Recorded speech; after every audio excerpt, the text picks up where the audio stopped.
Welcome back guys. तो अब हम देखते हैं राउंड 712 कोड फोर्सेस का question B, flip the bits. तो पहले मैं क्वेश्चन बता देता हूँ।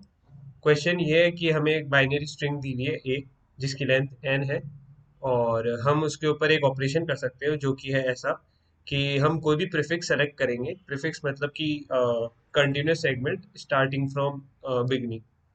ठीक है, तो हम कोई भी प्रीफिक्स सेलेक्ट करेंगे ए का, और उस प्रीफिक्स के अंदर एक खास बात अगर है, वो खास बात ये है कि जो नंबर ऑफ जीरो है और जो नंबर ऑफ वन है, वो उस प्रीफिक्स के अंदर अगर इक्वल है, तो हम उसके अंदर एक ऑपरेशन कर सकते हैं उस पूरे प्रीफिक्स में। वो ऑपरेशन ये है कि हम बिट्स को इन्वर्ट कर सकते हैं। जैसे जो जीरो है सारे, उन सारे जीरो को वन बनाना है, और जो सारे वन है उनको जीरो बनाना है।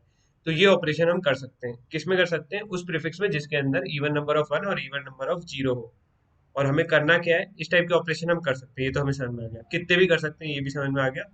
और एक और बात, करना क्या है, करना ये है कि हमें ये ऑपरेशंस करके ए को एक दूसरी स्ट्रिंग दी हुई होगी बी, उसके अंदर कन्वर्ट करना है। तो हमें ये बताना है हम ऐसा कर सकते हैं या नहीं कर सकते। तो अब हम अप्रोच देख लेते हैं। हाँ, तो अभी अप्रोच में ऐसा है कि सपोज कर लेते हैं ये एक प्रीफिक्स है जो मतलब जिसके अंदर इवन नंबर ऑफ जीरो और इवन नंबर ऑफ वन है ना। अभी फिर दूसरा एक इस टाइप का एक और प्रीफिक्स है, मतलब यहाँ से लेके कहीं और आगे तक, जहाँ पे फिर से जो सारी कंडीशन सेटिस्फाई कर रहा है, मतलब इन इनके ऊपर अपन ऑपरेशन परफॉर्म कर सकते हैं ऐसा। ये एक और इस टाइप से है, ठीक है, सब के सब। तो हाँ, ये इस टाइप से बहुत सारे प्रीफिक्स मैंने ये ले लिया कि भाई लेंथ यहाँ से यहाँ हो, फिर यहाँ से यहाँ हो। इस टाइप से इतने सारे प्रीफिक्स हैं जो जिनके ऊपर हम ऑपरेशन कर सकते हैं। और जो बी है वो गिवन होगी एज इट इज। तो अभी मैं ये बोल रहा हूँ कि ये जो प्रीफिक्स है, इसके ऊपर हम ऑपरेशन कर सकते हैं कितनी भी बार, एक बार, दो बार, तीन बार, है ना। इस प्रीफिक्स में उतनी की उतनी जो प्रीफिक्स बी की है उसके अंदर, और ए की ये वाली जो प्रीफिक्स है इसके अंदर, इनके अंदर सारी बिट्स जो है सेम हो। जैसे यहाँ पे ए के अंदर वन वन वन है, तो बी के अंदर भी वन वन वन है। यहाँ जीरो तो यहाँ भी जीरो। इस टाइप से even वो भी एक कंडीशन ध्यान रखनी है कि हाँ इवन मतलब तो वन और जीरो बराबर हो चाहिए। हाँ, तो सपोज कर लो ये वो प्रीफिक्स है, यहाँ पे भी तीनों इस टाइप के हो। मतलब बी बी ये है, ए ये है, जो प्रीफिक्स हमने सेलेक्ट करी ए की। तो बी या तो सेम टू सेम हो ए के, या फिर अपोजिट हो। अपोजिट मतलब जहाँ वन है वहाँ जीरो हो, और जहाँ जीरो है वहाँ वन हो। तो अगर इन दोनों में बी है, बी इस टाइप का है, तो इस प्रीफिक्स से इस वाले प्रीफिक्स को मतलब ए का ये जो प्रीफिक्स है इसको हम बी के इस वाले प्रीफिक्स में सब वो कन्वर्ट कर सकते हैं। कर सकते हैं, बिल्कुल सही बात है। तो मतलब ये यहाँ से ये, अगर सिर्फ ये दो स्ट्रिंग होती तो बिल्कुल सही होता। क्यों? क्योंकि ये दो स्ट्रिंग है, तो इनके ऊपर जो हमारा हमने देख लिया कि भाई इन्वर्टेबल है या नहीं है। बिल्कुल इन्वर्टेबल है, तो कोई दिक्कत ही नहीं है। मतलब इन्वर्ट करके भी या तो सेम बना दो या फिर एज इट इज सेम हो, तो भी कोई दिक्कत नहीं है। इन्वर्ट करने के लिए क्या कंडीशन थी? सारे इक्वल नंबर ऑफ वन होने चाहिए और इक्वल नंबर ऑफ जीरो। तो इस प्रीफिक्स में कोई दिक्कत नहीं, मतलब ये प्रीफिक्स बी का बिल्कुल सही है। अब अगर हमने ऐसा चेक कर लिया, तो अगर सही नहीं है तो सीधा खत्म, आंसर अपन फिर ला ही नहीं सकते, है ना। तो ये प्रीफिक्स सही है, ये हमने देख लिया। क्यों? क्योंकि इस टाइप का वो हम चेक कर लेंगे कंडीशन लगा के, तो ये प्रीफिक्स सही आ गया। इसका मतलब ए के इतने पार्ट को तो बी के उतने ही पार्ट में कन्वर्ट बिल्कुल किया जा सकता है। अब हम आगे देखते हैं, आगे वाला पार्ट। ये रहा बी, बी का अपना आगे वाला पार्ट ये रहा, ये जो हमने बनाया ना ये वाला। हाँ, तो अभी मैं ये बोल रहा हूँ कि इसका इतना पार्ट तो हम देख ही चुके हैं ऑलरेडी। इसको तो कन्वर्ट करा ही जा सकता है, नहीं करा जा सकता हो तो हम लूप ब्रेक कर देते हैं। अब बचा हुआ पार्ट और देख लेते हैं। अब ये जो बचा हुआ पार्ट है, ये बचा हुआ पार्ट मतलब ये वाला, उतना तो हम चेक करके आ ही गए प्रीफिक्स में। अब बचे हुए पार्ट को बी के बचे हुए पार्ट से कंपेयर कर लो, वापस वैसे ही दिखेंगे। क्या?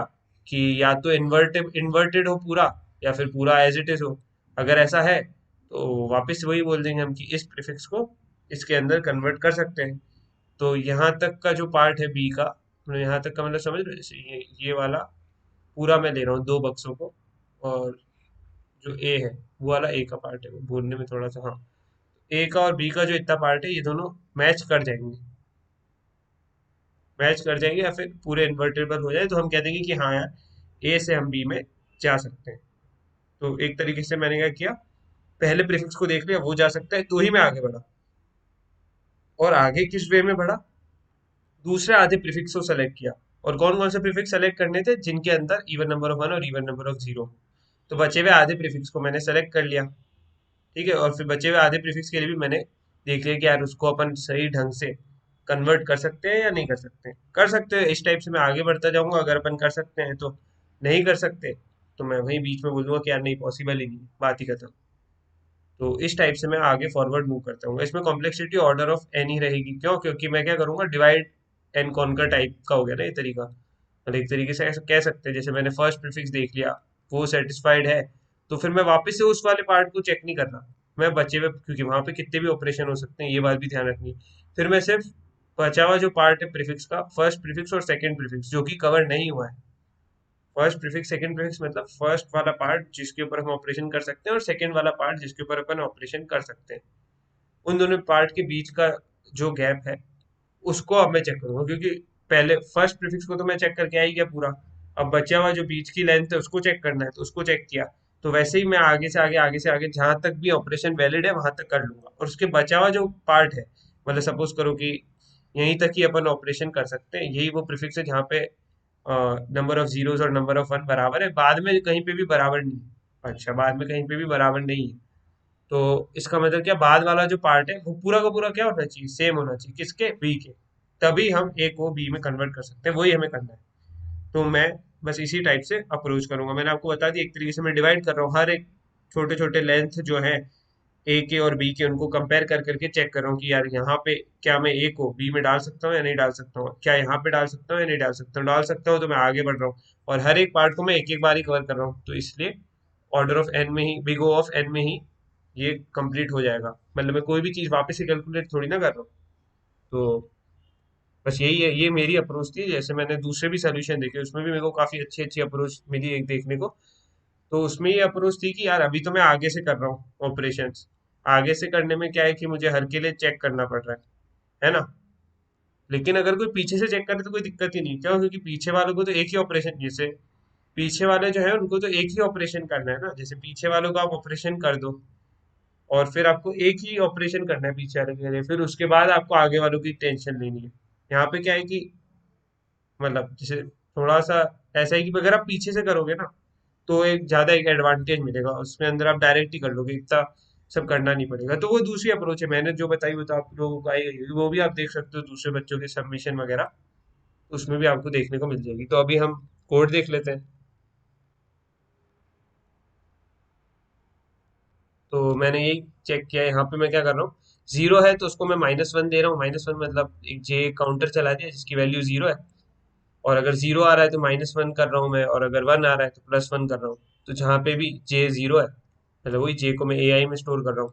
तो मैं उस इंडेक्स को अपनी जगह पे रख रहा हूँ, कहीं स्टोर करके रख रहा हूँ कि मैं यहाँ तक की जो लेंथ है वो वैलिड है ऑपरेशंस करने के लिए, है ना। तो वी के अंदर मैं वो वही इंडेक्स डाल रहा हूँ कि जहाँ तक अपन ऑपरेशन कर सकते हैं। और फिर मैं उस वेक्टर के ऊपर इटरेट कर रहा हूँ यहाँ पे। और इटरेट करके क्या कर रहा हूँ, बस मैंने ऐसा बोला, चेक कर रहा हूँ मैं। चेक कर रहा हूँ, सब स्ट्रिंग ले लिया मैंने वहां तक का, वो प्रीफिक्स का, फर्स्ट प्रीफिक्स का इक्वल टू जीरो है, तो फर्स्ट प्रीफिक्स का ले लिया, उसको मैंने चेक कर लिया। क्या? चेक करके देख लिया कि यार या तो ये बिल्कुल सेम होना चाहिए। बिल्कुल सेम मतलब या तो जो वो वाला लेंथ का पार्ट ए का और बी का या तो बराबर हो, या फिर पूरे के पूरे इन्वर्टेड हो। तभी मैं ट्रू रिटर्न कर रहा हूँ यहाँ पे, वरना मैं फॉल्स रिटर्न कर रहा हूँ। और ये तो आई इक्वल टू जीरो। और फिर वैसे ही मैं हर एक के बीच की जो लेंथ है जो कवर करना रह गई है, उसको भी मैं चेक कर रहा हूँ हर के लिए। और फिर मैं क्या कर रहा हूँ, जैसे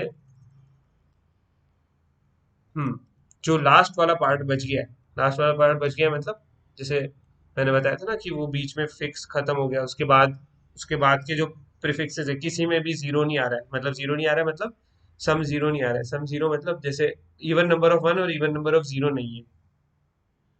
ठीक है, बाद वाले प्रीफिक्सेस में तो बाद वाली पूरी लेंथ कंपेयर करनी पड़ेगी। उसको कंपेयर किससे करना पड़ेगा, चेक वन बना रखा है उसके लिए अलग फंक्शन। क्यों? क्योंकि उसके अंदर सब पूरा ए और बी एग्जैक्टली बराबर होना चाहिए, ऐसा इन्वर्टेबल वाला भी अलाउड नहीं है उसमें। तो बस यहीं पे मैंने चेक भी कर लिया। और बस ये भी एक बार ये भी चेक कर लिया कि यार सारे अगर वन है, सारे ही जीरो है, मतलब कहीं पे भी कोई भी ऐसा प्रीफिक्स नहीं है कि भाई सम जीरो आ जाए, है ना। तो सम जीरो आ जाए मतलब मैं जीरो को -1 ले रहा हूँ और 1 को +1 ले रहा हूँ, उस वो वाला सम जीरो आ जाए।